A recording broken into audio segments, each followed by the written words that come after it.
देखो, आज हम लोग पढ़ने वाले हैं स्वदेशी। स्वदेशी कविता लिखा गया है प्रेम घन के द्वारा। किसके द्वारा? प्रेम घन के द्वारा। ठीक है, सबसे पहले जो है कवि का परिचय देख लेते हैं। प्रेम घन का पूरा नाम देखो क्या है, बद्री नारायण चौधरी प्रेम घन। ठीक है, इनका पूरा नाम जो है क्या है, बद्री नारायण चौधरी प्रेम घन। प्रेम घन से ये जो है विख्यात हुए हैं और नाम इनका ऐसे है बद्री नारायण चौधरी। लिखता है राइटर का परिचय में, प्रेम घन जी भारतेंदु युग के महत्वपूर्ण कवि थे। भारतेंदु हरिश्चंद्र हिंदी के एक बहुत बड़े जो है कवि हुए। उन्हीं के समय जो है प्रेम घन भी कविताएं लिखते थे, इसीलिए जो है ये भारतेंदु युग के कवि। इनका जन्म 1855 में मिर्जापुर उत्तर प्रदेश में हुआ है। कहाँ हुआ है? मिर्जापुर। और इनका निधन हुआ है 1922 में। ये काव्य यानी कविता और जीवन दोनों क्षेत्र में भारतेंदु हरिश्चंद्र को अपना आदर्श मानते थे। कविता लिखने में भी इनके आदर्श रहे हैं भारतेंदु हरिश्चंद्र, और जीवन के बहुत सारे नियमों को या जीवन के बहुत सारे गुणों को अडॉप्ट करने का काम किए हैं ये हरिश्चंद्र सिंह, भारतेंदु हरिश्चंद्र सिंह। ये निहायत कलात्मक एवं अलंकृत गद्य लिखते थे। गद्य मतलब कहानियां, तो कलात्मक मतलब बहुत सजा उजा के, कला के मतलब बहुत आर्टिस्टिक चीजें जो है इनके कहानियों में दिखती है और बहुत सजा करके जो है कहानियों को लिखने का काम करते हैं। इन्होंने भारत के विभिन्न स्थानों का भ्रमण किया है। 1874 में इन्होंने मिर्जापुर में रसिक समाज की स्थापना की है। इसको याद रखना, ये पूछता है रसिक समाज की स्थापना किसने की है, तो याद रखिएगा 1874 में प्रेम घन ने किया। इन्होंने आनंद कादम्बिनी मासिक पत्रिका तथा नागरी नीरद नामक साप्ताहिक पत्रिका का संपादन किया। आनंद कादम्बिनी मासिक पत्रिका थी, महीना में एक बार निकलता था, और नागरी नीरद ये एक साप्ताहिक पत्रिका थी, ये सप्ताह में एक बार निकलता था। पत्रिका मतलब जैसे आज न्यूज़पेपर देख रहे हो ना, तो ये चीज है। तो आनंद कादम्बिनी और मासिक मतलब नागरी नीरद, ये दोनों जो है अलग अलग पत्रिकाएं थी जिसका संपादन करते थे कौन? प्रेम घन। और एक मासिक पत्रिका था और दूसरा क्या? साप्ताहिक। वे साहित्य सम्मेलन के कलकत्ता अधिवेशन के सभापति भी जो है रहने का काम किए हैं। कलकत्ता में जो है साहित्य सम्मेलन बुलाया गया तो इनके अध्यक्ष के तौर पे इनको रखा गया था प्रेम घन को।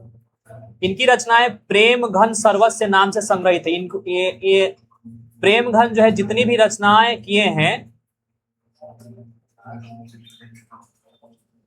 प्रेम घन ने जितनी भी रचनाएं की है, इनकी रचनाओं को प्रेम घन सर्वस्व में एक जगह यानी संग्रहित किया गया है, एक जगह लिख दिया गया है। प्रेम घन सर्वस्व नाम का एक पुस्तक बना के। प्रेम घन जी निबंधकार, नाटककार, कवि, समीक्षक। समीक्षक मतलब एक तरह से समीक्षा करना, क्या गलत है क्या सही है, बहुत सारी चीजें होती है ना, तो इसको। और ये निबंध भी लिखते हैं, नाटक भी लिखते हैं, समीक्षक भी। भारत सौभाग्य, प्रयाग, रामागमन उनके प्रसिद्ध जो है नाटक रहे हैं। ठीक है, तो ये कुछ कुछ नाटक जो इन्होंने लिखा है। इन्होंने जीर्ण जनपद नामक एक काव्य लिखा है जिनमें ग्रामीण जीवन का यथार्थवादी चित्रण किया है। जीर्ण जनपद इनका जो है क्या है, एक काव्य है। काव्य मतलब कविता, और इसमें ग्रामीण जीवन को इन्होंने दिखाने का काम किया। जीर्ण जनपद। प्रेम घन ने काव्य रचना अधिकांशतः ब्रज भाषा और अवधि में किया है। दो भाषाओं में इनकी ज्यादातर रचनाएं मिलती है, ब्रज भाषा में और अवधि भाषा में। किंतु युग के प्रारंभ प्रभाव के कारण इनमें खड़ी बोली का व्यवहार और गद्य यौनमुखता भी साफ दिखलाई पड़ती है। लेकिन ये जिस युग में कविताएं लिखते थे उस युग में खड़ी बोली ज्यादातर चला करता था। खड़ी बोली के जनक है अमीर खुसरो, तो खड़ी बोली में भी जो है बहुत सारी रचनाएं इन्होंने की।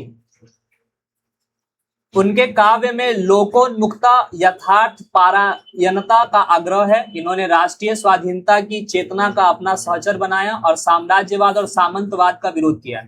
जिस समय 1855 में चूंकि इनका जन्म हुआ है और इसी के आसपास इन्होंने कविताएं लिखा है। उस समय भारत गुलाम था, तो सामंतवाद के खिलाफ और साम्राज्यवाद के खिलाफ, अंग्रेजों के खिलाफ और सामंतवाद के खिलाफ इन्होंने बहुत ज्यादा लिखा है। प्रेम घन सर्वस्व से संकलित दोहों का यह गुच्छा स्वदेशी शीर्षक के अंतर्गत यहाँ प्रस्तुत किया गया है। ये जो यहाँ पे आपको शीर्षक दिया गया है स्वदेशी पढ़ने के लिए, ये लिया गया है कहाँ से? प्रेम घन सर्वस्व से। अभी बताए ना कि प्रेम घन सर्वस्व में इनकी सारी रचनाएं को जो है लिखा गया है, तो प्रेम घन सर्वस्व से ही एक कविता निकाला गया जिसका नाम क्या है? स्वदेशी, और यहाँ पे आपको पढ़ने के लिए दिया गया। इन दोहों में नव जागरण का स्वर मुखरित है। दोहों की विषय वस्तु और उनका काव्य वैभव इसके शीर्षक को सार्थकता प्रदान करता है। कवि की चिंता और उनकी स्वार भागमा आज कहीं अधिक प्रासंगिक है।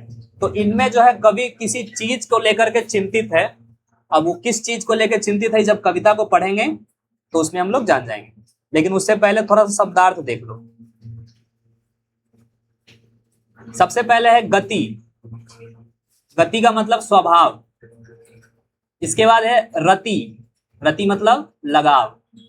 रीत। रीत मतलब पद्धति। मनुज भारती का मतलब है भारतीय मनुष्य। क्रिस्तान। क्रिस्तान का मतलब हो गया है क्रिश्चियन या अंग्रेज। वसन मने वस्त्र। बानक मतलब वेशभूषा। खाम ख्याली मतलब कोरी कल्पना करना। कल्पना करते ना, काश ऐसा होता, काश मैं प्रधानमंत्री होता, तो उसको बोलते हैं खाम ख्याली। चारह वर्ण का मतलब होता है चारों वर्णों में, चार वर्ण। चार वर्ण जो बांटा गया ना, ब्राह्मण, क्षत्रिय, वैश्य और शूद्र, तो इसको यहाँ पे चारह वर्ण लिखा गया। डफाली का मतलब डफ बजाने वाला या बाजा बजाने वाला को जो है डफाली करते। अब आओ कविता पर। देखो कविता का शीर्षक है स्वदेशी। स्व मतलब अपना, स्व मतलब अपना, और देशी मतलब देश, मतलब अपना देश। कविता का ही शीर्षक रख दिया गया है स्वदेशी, मतलब अपना देश। इसमें जो चर्चा की गई है वो अपने देश के बारे में ही चर्चा की गई। क्या कवि लिखते हैं वो देखते हैं। सबे विदेशी वस्तु नर, गति रति रीत लखात, भारतीयता कछु न अब भारत में दर्शात। बोलता है कि सबे विदेशी वस्तु, आज भारत में सबे विदेशी वस्तु, सारी वस्तु जो है विदेशी हो गई।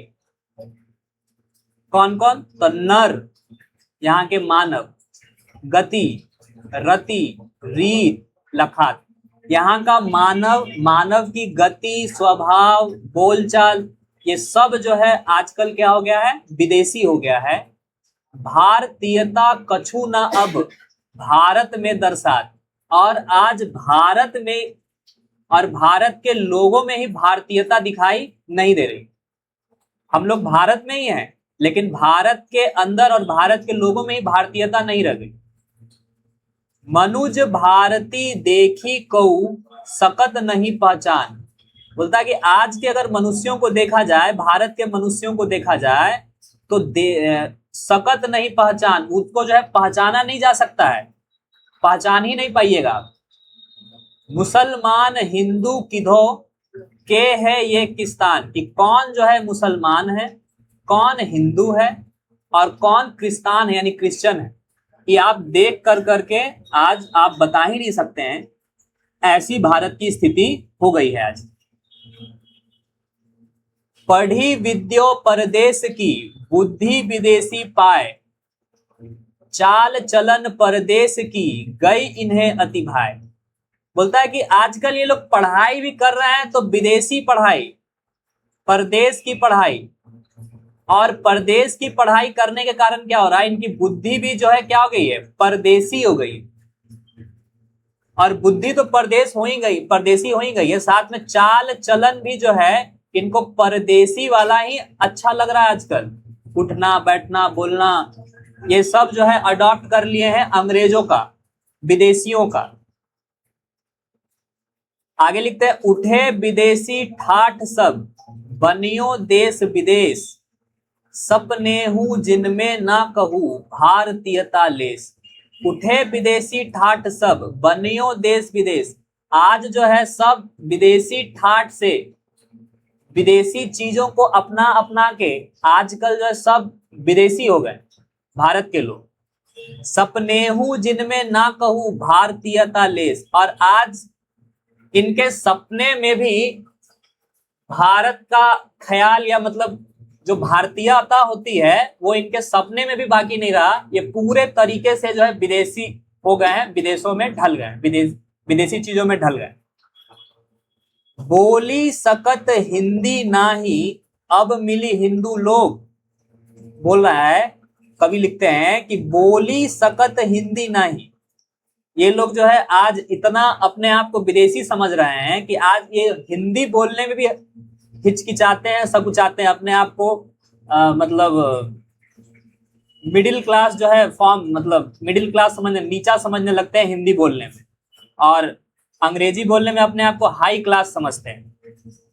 बोली सकत हिंदी नाही, अब मिली हिंदू लोग। अंग्रेजी भाखन करत अंग्रेजी उपभोग।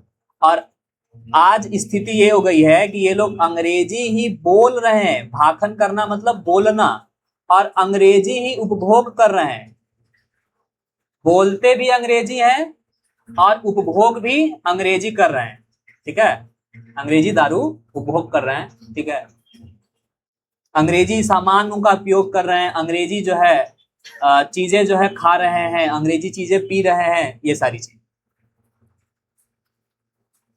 आगे लिखते हैं, अंग्रेजी वाहन बसन वेश रीति और नीति, अंग्रेजी रुचि गृह सकल वस्तु देश विपरीत। आजकल अंग्रेजी वाहन, बसन, वेश सब जो है अंग्रेजी हो गई है। अंग्रेजी वाहन हो गया है, अंग्रेजी वेशभूषा हो गई है, अंग्रेजी पद्धति हो गई है, हर चीज अंग्रेजी। अंग्रेजी रुचि गृह सकल वस्तु देश विपरीत। और ये लोग में अंग्रेजी चीजों में इतनी रुचि जो है इनकी हो गई है कि ये लोग यहाँ की वस्तुओं को, अपने भारत की वस्तुओं को यूज करने में, इस्तेमाल करने में सकुचाते हैं। हिंदुस्तानी नाम सुनी अब ये सकुची लजात, भारतीयता सब वस्तु ही सो ये हाय घिनात।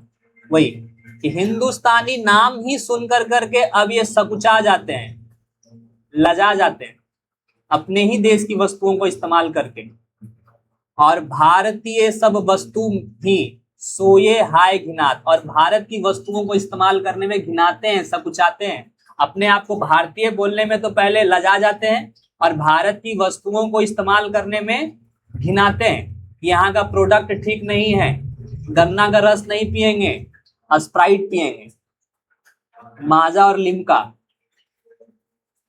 देश नगर बानक बनो सब अंग्रेजी चाल, ठीक है। देश विदेश, ठीक है, सब जो है आपको अंग्रेजी चाल में ढला हुआ दिखेगा यहाँ पे।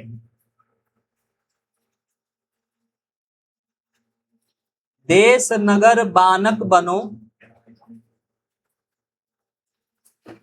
सब अंग्रेजी चाल, हाटन में देखूं भरा बसे अंग्रेजी माल।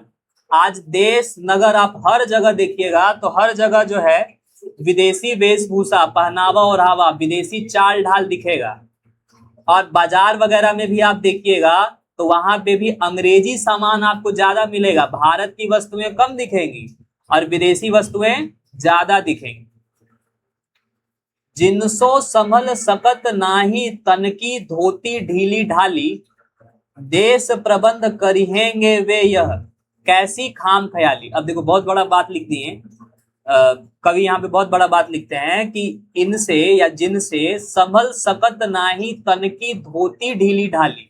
हमारी जो संस्कृति है, भारतीय संस्कृति में पहले लोग धोती ही पहना करते थे। तो बोल रहे हैं कि जिनसे तन की, यानी कि अपने वस्त्र, अपना ढीला ढाला धोती जिनसे संभल नहीं रहा है, वो देश प्रबंध कैसे करेंगे। ये क्या है, एक खाम ख्याली है, ये कोरी कल्पना है कि हम देश को अपने चला लेंगे और भारत को बहुत आगे लेके चले जाएंगे।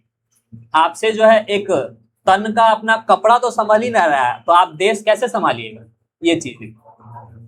दास वृत्ति की चाह चहु, दिसी चरहु बरन बढ़ाली, करत खुशामद झूठ प्रशंसा, मनहु बने डफाली। बोलता है दास वृत्ति की चाह चहु, दिसी चारहु बरन बढ़ाली। दास वृत्ति की चाह है, दास वृत्ति इनको बहुत ज्यादा भा गया है, क्योंकि हम लोग गुलाम है ना, अंग्रेजों के क्या है, गुलाम है। तो हम लोग को दास वृत्ति बहुत अच्छा लग गया है, हम लोग इसी में जो है पागल हो रहे हैं। करत खुशामद झूठ प्रशंसा, मनहु बने डफाली। और हमेशा जो है हम लोग अंग्रेजों की क्या करते रहते हैं, झूठी प्रशंसा करते रहते हैं।